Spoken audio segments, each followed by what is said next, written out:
दोस्तों आजकल बहुत सारे लोग यूट्यूब पे आवर्स बिताते हैं मोटिवेशनल वीडियोस देखने में।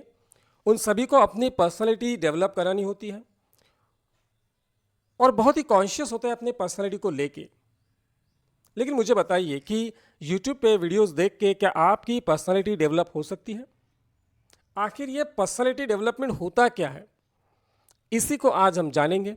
और साथ में ही मैं आपको ये भी बताऊंगा कि किस तरह से एक पॉलिटिशियन जिसमें कुछ ऐसी बातें हैं जो हम अपने जीवन में इंक्लूड कर सकते हैं, और ऐसे बहुत सारे लोग हैं जिनके वीडियोस में लेके आऊँगा और जिनमें कुछ अलग क्वालिटीज़ हैं, उनके बारे में हम जानेंगे और सीखने का प्रयास करेंगे। तो सबसे पहले मैं आपको ये बताता हूँ कि पर्सनालिटी डेवलपमेंट होती क्या है।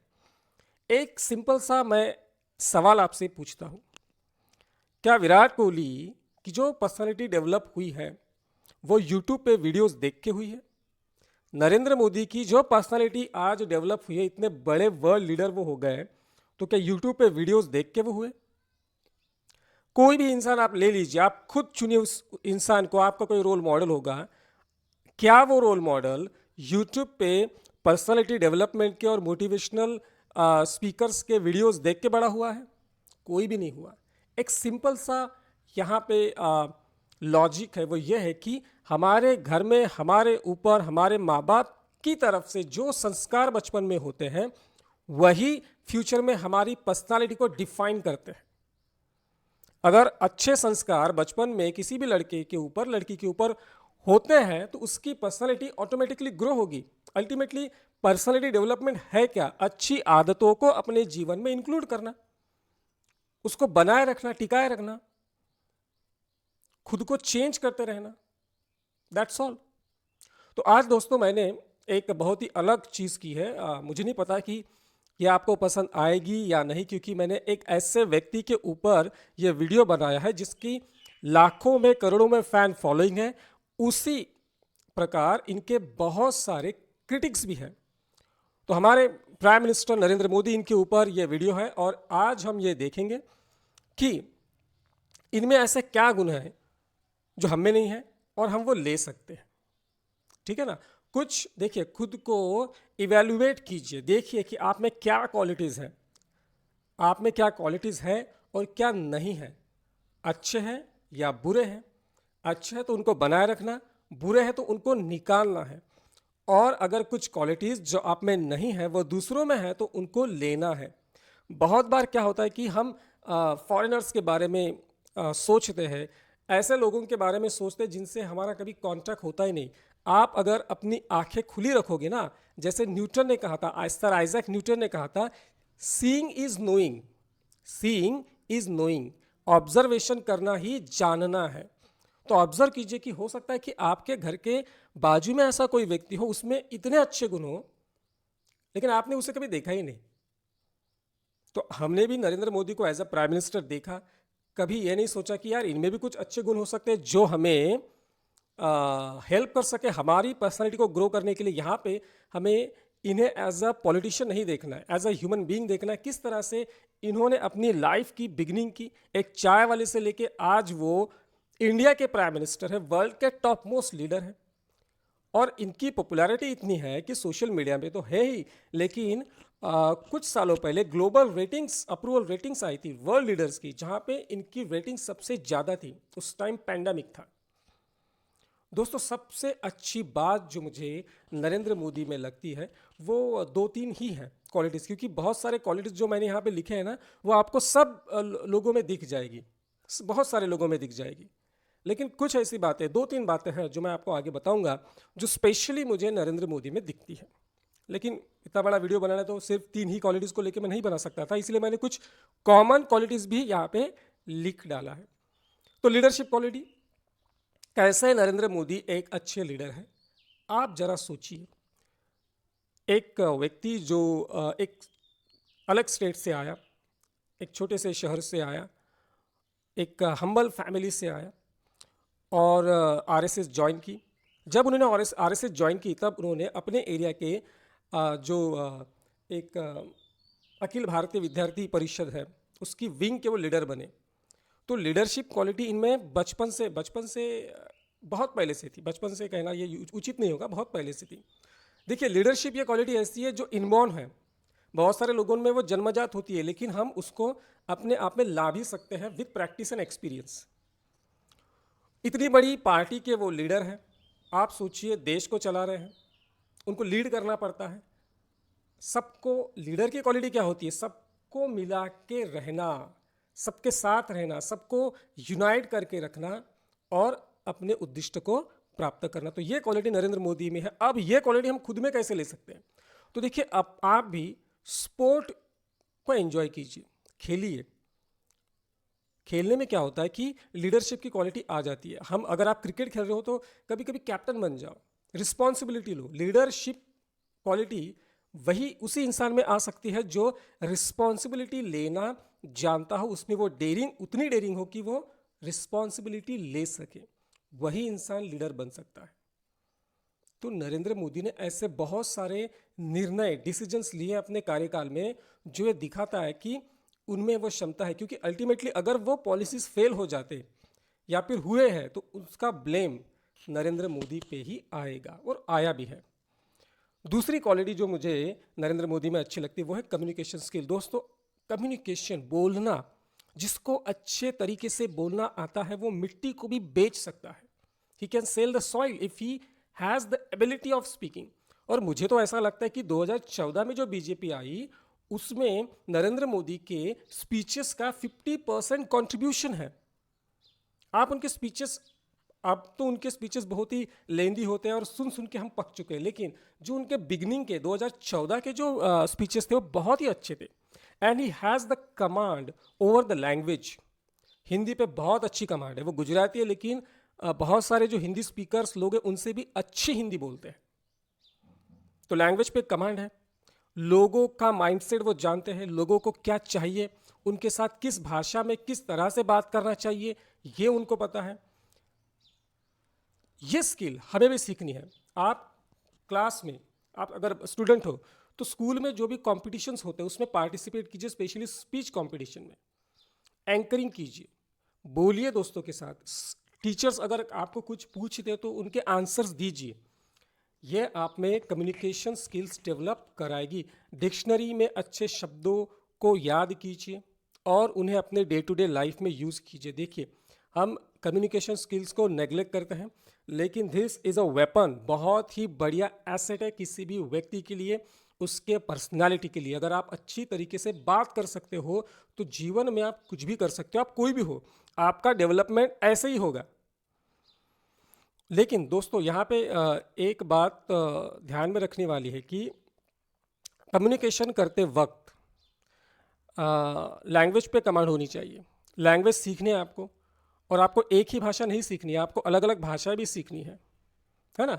तीसरा पॉइंट है कॉन्फिडेंस। कॉन्फिडेंस कैसे आएगा? कॉन्फिडेंस आएगा पॉजिटिविटी से, सकारात्मक सोच से। अगर कोई व्यक्ति पॉजिटिवली सोचता है और अपने जीवन में वो सक्सेस धीरे धीरे पाते जाता है तो उसका कॉन्फिडेंस बिल्डअप होगा ही होगा। अब इसके लिए क्या करना पड़ेगा? आप भी देखिए, छोटे छोटे टारगेट्स रखिए अपने सामने, छोटे छोटे टारगेट्स। नरेंद्र मोदी ने क्या किया? वो एकदम से प्राइम मिनिस्टर थोड़ी बने। उन्होंने स्टेप बाय स्टेप वो इस मंजिल तक आए, इस पोजीशन तक आए, स्टेप बाय स्टेप। एक ही लीप में, एक ही छलांग में हम सक्सेस को प्राप्त नहीं कर सकते। तो टारगेट अगर बड़ा हो तो उस टारगेट को डिवाइड कीजिए छोटे छोटे गोल्स में, उनको अचीव कीजिए। क्योंकि अगर आप उनको अचीव करोगे और सक्सेस मिलेगा तो आपका कॉन्फिडेंस बढ़ जाएगा। तो नरेंद्र मोदी पहले तो एमएलए बने ना, फिर चीफ मिनिस्टर बने, चीफ मिनिस्टर बनने के बाद पीएम बने वो। तो अगर आपको बहुत कुछ बड़ा बनना है, जैसे आप स्टूडेंट हो तो आपको अगर एनुअल एग्जाम में अच्छे मार्क्स लेने हैं तो टेस्ट आती है, हर क्लास में टेस्ट होती है। First unit test, second unit test, first sem, second sem. अच्छे मार्क्स लीजिए, इनको टारगेट रखिए, इनमें अच्छे मार्क्स लीजिए। अच्छे मार्क्स मिलेंगे, कॉन्फिडेंस बढ़ेगा, अगले एग्जाम में आप अच्छी पढ़ाई करोगे। इंडस्ट्रियस, मेहनती, बहुत ही मेहनती आदमी है ये, और सच में इस बात के लिए इनको अप्रिशिएट करना चाहिए। He is a very industrious व्यक्ति। आप जस्ट इमेजिन कि एक पीएम को, और यही नहीं, कोई भी पीएम हो किसी भी कार्यकाल में, उसको कितना काम रहता होगा आप इमेजिन कीजिए। अपनी पार्टी के मेंबर्स से मिलना, कैबिनेट के मंत्रियों से मिलना, स्टेट के चीफ मिनिस्टर से मिलना, उनके मंत्रियों से मिलना, फॉरेन के डेलीगेशन से मिलना, पब्लिक से मिलना, मीटिंग्स, आईपीएस जो लोग होते हैं, सेक्रेटरी के जो इम्पोर्टेंट मीटिंग्स होते हैं उनको अटेंड करना, फिर इलेक्शन के वक्त रैलीज करने जाना। यार इतनी एनर्जी इनमें आती कहाँ से है? और बस इनमें नहीं, आप किसी भी सीएम को ले लीजिए, बहुत काम होता है उनके पास, बहुत काम होता है। ये जो पोजीशन है ना सीएम की, पीएम की, ये कांटो भरा मुकुट है दोस्तों, इतना आसान नहीं है इसको मेंटेन करके रखना, बहुत मेहनत करनी पड़ती है। तो हमको भी जीवन में मेहनत करना है, मेहनत करेंगे तभी फल मिलेगा। विजनरी, तो नरेंद्र मोदी विजनरी। अब विजन देखिए, जीवन में विजन ही नहीं होगा, दृष्टि नहीं होगी, एक एम नहीं होगा, तो हम क्या करेंगे? आपके लाइफ में अगर एम ही नहीं है, आप क्यों पढ़ाई कर रहे हो? यही पता नहीं आपको, तो क्या फ़ायदा पढ़ाई का? आपको यही पता नहीं कि 12वीं के बाद मुझे क्या करना है, तो क्यों 12वीं कर रहे हो आप? आपको इंजीनियरिंग में जाना है, मेडिकल में जाना है, बिजनेस करना है, कॉमर्स फील्ड में जाना है, एग्रीकल्चर फील्ड में जाना है, कुछ भी आपको पता नहीं, आप ब्लैंक हो, तो आप तो एक ऐसे ट्रैवलर की तरह हो गए कि जो गाड़ी पे तो बैठा है लेकिन उसे पता ही नहीं कि उसे जाना कहाँ है। It's a waste of time, waste of energy. मैं बहुत सारे ऐसे बच्चों को देखता हूँ जो इंजीनियरिंग करते हैं और इंजीनियरिंग के बाद वो बैंकिंग की प्रिपरेशन करते हैं, इंजीनियरिंग के बाद वो कॉम्पिटिटिव की प्रिपरेशन करते हैं। तो विज़न क्लियर होना चाहिए, और नरेंद्र मोदी का विज़न क्लियर है, because he has achieved it by become the PM of India. और उन्होंने देश के लिए बहुत सारी पॉलिसीज़ भी लाई। उनका विज़न देखिए, देश के लिए कितनी सारे स्कीम्स उन्होंने लाए, जनधन योजना, skill India, make in India, स्वच्छ भारत, बेटी बचाओ बेटी पढ़ाओ, हृदय प्लान, पीएम मुद्रा योजना, पीएम शिक्षा, स्मार्ट सिटी, अमृत प्लान, डिजिटल इंडिया, उज्ज्वला योजना, बहुत सारे स्कीम्स के। यार मैंने जब देख रहा था ना यूट्यूब पे, सॉरी गूगल पे, बहुत सारे स्कीम हैं, सब इनके विजन से आए या फिर किसी ने इनको बताया होगा, तो उनकी सुनना ये भी तो बहुत बड़ी क्वालिटी है ना। इंडियन कल्चर को रिस्पेक्ट करते हैं ये लोग। Narendra Modi respect Indian culture very much. आप वो किसी भी स्टेट में जाएंगे तो उस स्टेट की भाषा में स्पीच की बिगिनिंग उस स्टेट की लैंग्वेज में करते हैं, उस स्टेट का जो पारंपरिक पोशाक है वो पहनते हैं। ये क्या दर्शाता है? Respect for the culture. अब कुछ लोग बोलेंगे कि ये सिर्फ दिखावा है, लेकिन वो भी तो बहुत सारे लोग नहीं करते ना। अब आप मुझे बताइए कि मैं आपसे प्यार करता हूँ, आप मुझे पसंद हो, तो ये आप दिखाओगे कैसे? ये ऐसे नहीं कि मन में, अपने मन में ही रखोगे क्या? ऐसा नहीं होता है। तो एक सिंबॉलिज्म होता है जिससे आप शो करते हो कि यार मैं रिस्पेक्ट करता हूँ आपको। तो ये क्वालिटी मुझे इनकी पसंद आती है। हेल्थ कॉन्शियस तो है ही, इतना वर्कोलिक पर्सन है, इतने काम करते हैं फिर भी फिट है, योगा करते हैं, मेडिटेशन करते हैं, फूड डाइट इनका बहुत ही बैलेंस और अच्छा है।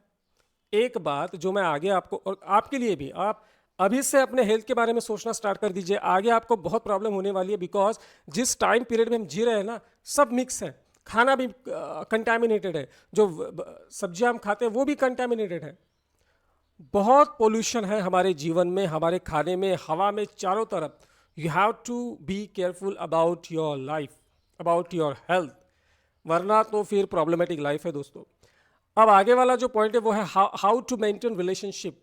बहुत सारे लोग इस बात को नेग्लेक्ट करते हैं, लेकिन नरेंद्र मोदी की एक खास बात है, he knows how to maintain relationship across the parties and with the world leaders across the world. अच्छे रिलेशनशिप बनाओ लोगों के साथ, कब कौन आपके काम में आ जाए यार किसी को नहीं पता। घमंड में जीवन जीना बेकार है कि यार मैं तो ये हूँ, मैं तो वो हूँ, लोग मेरे पास आएंगे, मैं क्यों जाऊँ। वो कहते हैं ना, एक 3 इडियट की लाइन है, सक्सेस के पीछे भागो, अगर आपके पास सक्सेस आ गई तो सारे लोग आपके पीछे आएंगे। वंस आपने सक्सेस अचीव कर लिया, वंस आपने सक्सेस अचीव कर लिया तो सारे लोग आपके पीछे आएंगे। आप सक्सेसफुल बन गए तो सारे लोग आपके पीछे आएंगे। लेकिन मुझे ऐसा लगता है कि यार जीवन में अच्छे लोग के साथ आदमी की दोस्ती होनी चाहिए, जो कभी भी अपने हमारे लिए कुछ भी करने को तैयार हो, ऐसे लोग होने चाहिए। बहुत सारे नहीं लेकिन 2-3। तो नरेंद्र मोदी ने तो वर्ल्ड लीडर के साथ इतने अच्छे रिलेशनशिप बना लिए कि इंडिया की इमेज जो पहले से अच्छी थी उसको थोड़ा और ज़्यादा अच्छा कर दिया। आज देखिए ना, यूक्रेन रशिया का वॉर चालू है और इंडिया का जो स्टैंड है वो बहुत ही न्यूट्रल है, लेकिन कोई भी देश इंडिया को क्रिटिसाइज करने से पहले 10 बार सोच रहे हैं कि यार कैसे इस देश को क्रिटिसाइज करें। ये तो अचीवमेंट है नरेंद्र मोदी की, क्योंकि इन्होंने इंडिया का स्टैचू इतना बड़ा कर दिया वर्ल्ड लेवल पे कि इंडिया के साथ अब लोग आने को तैयार है। दे वांट इंडिया, इंडिया के बिना आप कोई बात नहीं करता। This is the best thing about the Indian foreign policy, जहाँ पे नरेंद्र मोदी का बहुत बड़ा कंट्रीब्यूशन है। नॉन करप्ट, मैंने यहाँ पे गलती से हेल्थ कॉन्शियस लिख लिया, लेकिन non corrupt, Narendra Modi non corrupt है। अब देखिए नॉन करप्ट होने का फायदा क्या होता है। अगर आप नॉन करप्ट हो तो समाज में आपकी इमेज इतनी बढ़ जाती है कि लोगों का आप पे बहुत ज़्यादा विश्वास हो जाता है, लोग खुले मन से आपको सपोर्ट करते हैं। कांग्रेस की गवर्नमेंट 2014 में गई क्यों? क्योंकि कांग्रेस बहुत सारे करप्शन से जूझ रही थी, उनको फेस कर रही थी। अगर कांग्रेस पे करप्शन के चार्ज ना होते तो मुझे नहीं लगता कि नरेंद्र मोदी आ पाते। तो बीजेपी का एक सबसे बड़ा प्लस पॉइंट यह है कि बीजेपी के बहुत कम लीडर्स पे करप्शन के चार्जेस हैं और नरेंद्र मोदी पे तो एक भी नहीं है। आप भी अपने जीवन पे नॉन करप्ट रहिए। अगर आप नॉन करप्ट हो तो लोग आपसे आपसे डरेंगे यार, मॉरल करेज नहीं होगा लोगों का आपके सामने खड़ा होने का। वो लोग बोलेंगे कि ये आदमी यार नॉन करप्ट है, इसके आगे मैं नहीं बोल सकता। आपको भी एक मॉरल करेज आएगा अगर आप नॉन करप्ट हो तो, लेकिन अगर आप करप्ट हो तो करेज ही नहीं आता अंदर से, वो मॉरल करेज जागरूक ही नहीं होता। लास्ट पॉइंट जो नरेंद्र मोदी का, ये सबसे अच्छा पॉइंट है जो मुझे नरेंद्र मोदी का अच्छा लगता है, क्योंकि बाकी के जो क्वालिटीज है वो आप बाकी अदर लीडर्स में भी या फिर सक्सेसफुल पीपल में भी देख सकते हो। Never gets affected by the words of his rivals. अपने दुश्मनों के विरोधक जो है उनके निगेटिव क्रिटिसिज्म रिमार्क से कभी भी नरेंद्र मोदी अफेक्टेड ही नहीं होते, फर्क ही नहीं पड़ता उनको। आप कुछ भी बोलिए उनको, मौत का सौदागर, चौकीदार, चोर, दाढ़ी वाला, कुछ भी बोलिए, कुछ भी बोलिए, वो आपके क्रिटिसिज्म को रिप्लाई ही नहीं देते। अब कुछ लोगों को लगे कि यह कैसा आदमी है, इनको लोग गालियां दे रही है, कुछ भी नहीं बोल रहा, लेकिन ये एक स्ट्रैटेजी है, एक साइकोलॉजिकल गेम है। अगर कोई आदमी आपको क्रिटिसाइज कर रहा है रिपीटेडली और आप उसको इग्नोर करते हो ना, तो आपकी जीत है, उसकी हार है। इसका मतलब आप उस व्यक्ति को इस लायक ही नहीं समझते कि आप उसको रिप्लाई दो। ये एक साइकोलॉजिकल गेम है दोस्तों, इसे आपको सीखना है। मैं तो इसे सीखना स्टार्ट कर रहा हूँ। लोग कोई भी कुछ भी बोले आपके बारे में, कोई आपके बारे में आपको बताए कि यार ये आपको ये कह रहा था, ऐसा कह रहा था, वैसा कह रहा था, छोड़ दीजिए वहीं पे, दिमाग में रखिए ही मत, क्योंकि ये आपकी एनर्जी को कंज्यूम करेगा, आपको डिस्ट्रैक्ट करेगा आपके लक्ष्य से, और आप छोटी छोटी बातों में, झगड़ों में उलझ जाओगे। इसका कोई फ़ायदा नहीं है। और ये तो नरेंद्र मोदी की यार सच में, जिनको रिप्लाई देना है उनको ये देते हैं। ऐसा जब उन्हें लगता है कि यार this person deserve my reply, तो उसको वो देंगे, हर किसी को नहीं देते। ये बहुत बड़ी क्वालिटी, बहुत बड़ी क्वालिटी है। तो दोस्तों आशा करता हूँ आपको ये जो वीडियो है ये पसंद आएगा, मैं तो बस आशा ही कर सकता हूँ। तो दोस्तों पर्सनल डेवलपमेंट यानी होता क्या है यार, आप अच्छी आदतें डालिए। बहुत सारे लोग हैं, ऐसा नहीं कि ये मेरे वीडियो के माध्यम से ही आपको ये पता चलेगा या फिर नरेंद्र मोदी हमको सिखाएंगे। बहुत सारे ऐसे लोग हैं जिनसे आप प्रेरणा ले सकते हो, खुद के जीवन में बदलाव ला सकते हो। लेकिन पॉइंट ये है कि उसको इंक्लूड करो लाइफ में, जिस वक्त करोगे और उसको टिका के रखोगे। अच्छी आदतें, सुबह उठना, एक्सरसाइज करना, नो स्मोकिंग, नो ड्रिंकिंग, रात को जल्दी सोना, किताबें पढ़ना, अच्छे लोगों के साथ रहना, हमेशा पॉजिटिव सोचना, काम समय पे करना। ये छोटी छोटी बातें तो हमें बचपन में हमारे माँ बाप ने बताया है, ग्रैंड मदर ने बताया, ग्रैंड फादर ने बताया, लेकिन हम उस वक्त उनको अरे यार ये तो ऐसे ऐसे कर रहे थे, और आज वीडियोस देखते हैं मोटिवेशनल स्पीकर से, क्या फ़ायदा है यार, टाइम तो हमने वो वेस्ट कर दिया। जो मोटिवेशन के स्पीकर, जो मोटिवेशनल वीडियोस बनाते हैं वो लोग, उन्होंने तो अपने माँ बाप का सुना, इसलिए आज वो उस स्टेज पे है। तो दोस्तों मिलते हैं अगले वीडियो में, एक नए इंफॉर्मेटिव एंड इंटरेस्टिंग वीडियो के साथ आऊँगा, आपसे मिलूँगा। Till then goodbye friends.